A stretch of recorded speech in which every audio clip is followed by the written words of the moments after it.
Janapriya upscale 2 BHK 45 lakhs, 3 BHK 60 lakhs మాత్రమే. సితారా సైనిక్పురి.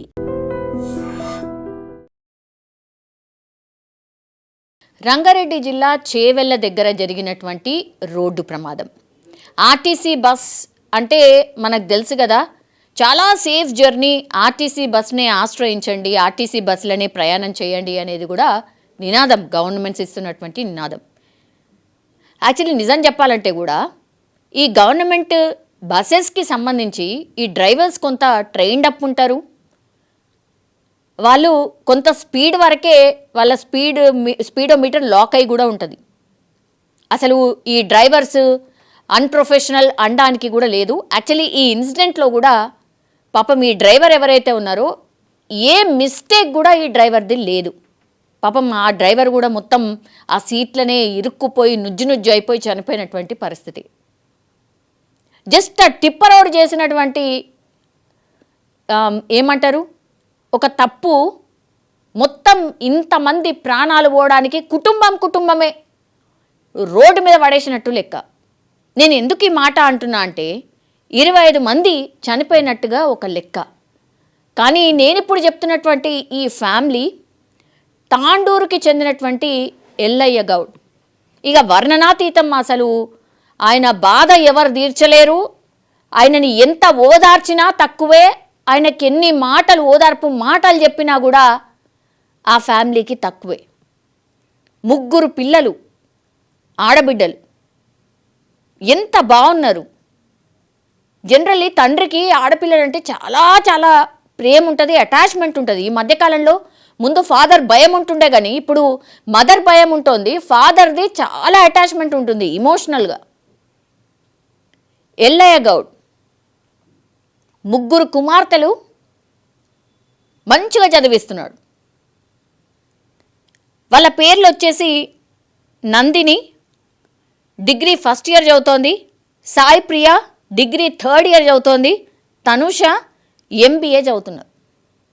తాండూరులో వాళ్ళు ఉంటారు. యాక్చువల్లీ ఈ మధ్యకాలంలో మ్యారేజెస్ సీజన్ నడుస్తుంది కాబట్టి వాళ్ళకి తెలిసిన వాళ్ళది మ్యారేజ్ ఉండడంతో వీళ్ళందరూ కూడా 3 కుమార్తెలు కూడా చాలా ఆనందంగా గడిపినరు, హ్యాపీగా ఎంజాయ్ చేసినారు మ్యారేజ్ అంతా కూడా. వాళ్ళు హైదరాబాద్లో ఉండి చదువుకుంటున్నారు. కాలేజెస్ మొత్తం కూడా హైదరాబాద్. ఇట్లా చాలామంది తల్లిదండ్రులు వాళ్ళ పిల్లలు మంచిగా చదువుకోవాలని హైదరాబాద్లో చదివిస్తారు. వాళ్ళు ఎన్నో ఉంటారు, పిల్లలేమో హాస్టల్లో పెట్టి చదివిస్తూ ఉంటారు. చాలా కష్టంగా, చాలా బాధతో కూడా పంపిస్తూ ఉంటారు. హాస్టల్లో సరిగ్గా ఉండదు, అయినా సరే చదువు మంచిగా ఉండాలి కదా అని చెప్పి పంపిస్తుంటారు బాధతోని. ఇప్పుడు ఈ 3 అక్క చెల్లెలు కూడా ఎవరు కూడా ఇమాజిన్ చేసి ఉండరు. ఈ బస్ ప్రమాదంలో 3 చనిపోయినరు. 3 సంతానం చనిపోయినటువంటి తండ్రి ఆవేదన ఎవరికి అర్థమవుతుంది చెప్పండి.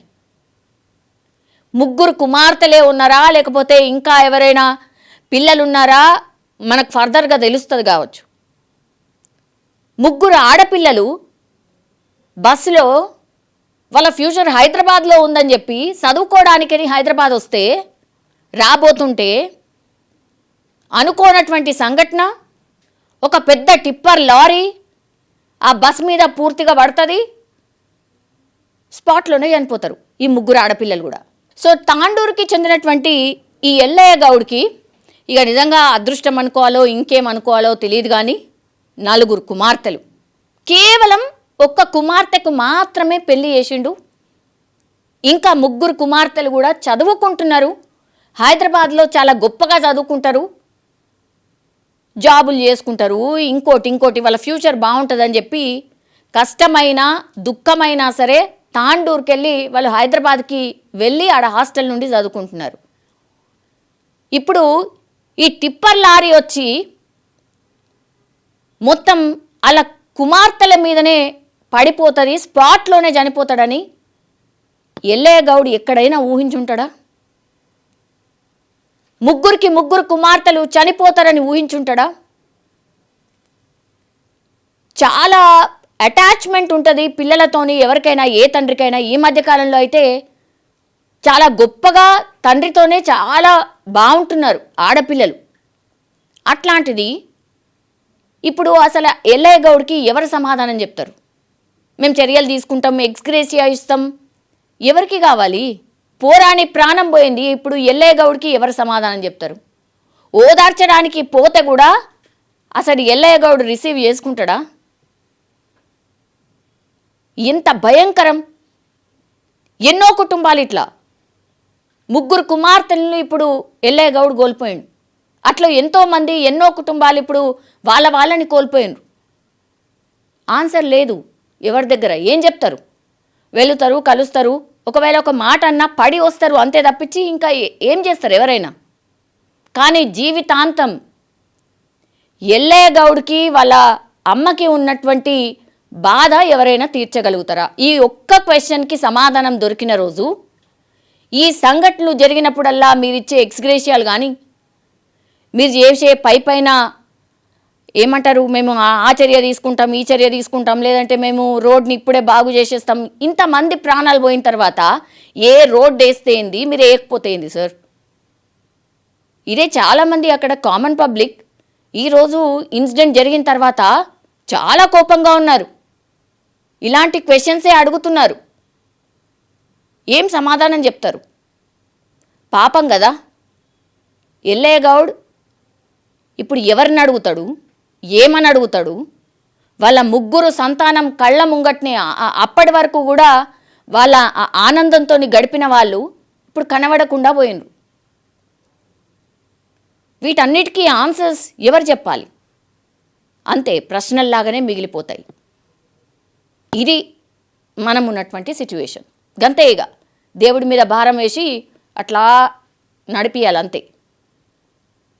కానీ కనీసం వీళ్ళ పడుతున్న బాధలో, లేకపోతే ఎల్లయ్య గౌడో ఇంకెవరో ఇట్లాంటి కోల్పోయిన వాళ్ళని చాలా దగ్గరికి వెళ్ళి చూడండి, మాట్లాడండి, వాళ్ళు చెప్పే మాటలు వినండి.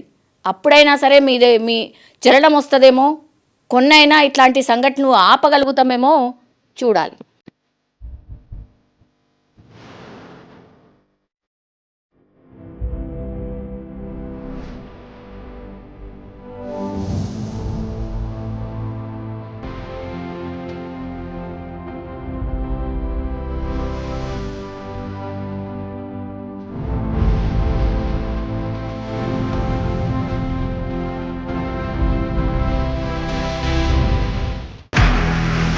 నిజంగా ప్రస్తుతం ఉన్నటువంటి సమాజం దేనికి ప్రయారిటీ ఇస్తుంది? ఆర్థిక సంబంధాల చుట్టూ మాత్రమే తిరుగుతోంది. మళ్ళీ ఎన్నికలంగానే చాలా విరక్తి కలుగుతాను. మంచి అనిపిస్తుంది కదా, లేడీస్ కూడా ఛాలెంజింగ్ జాబ్స్ చేసినప్పుడు చాలా బాగుంటది. ట్రాఫిక్ అసిస్టెంట్స్ గా నియమించిన ట్రాన్స్జెండర్స్ అందరితో సాల్యూట్ చేయించుకుంటున్నారు. ఫుడ్ డెలివరీ ఇవ్వటానికి వెళ్ళినటువంటి డెలివరీ బాయ్ అనిల్ పై కళ్ళ ముందు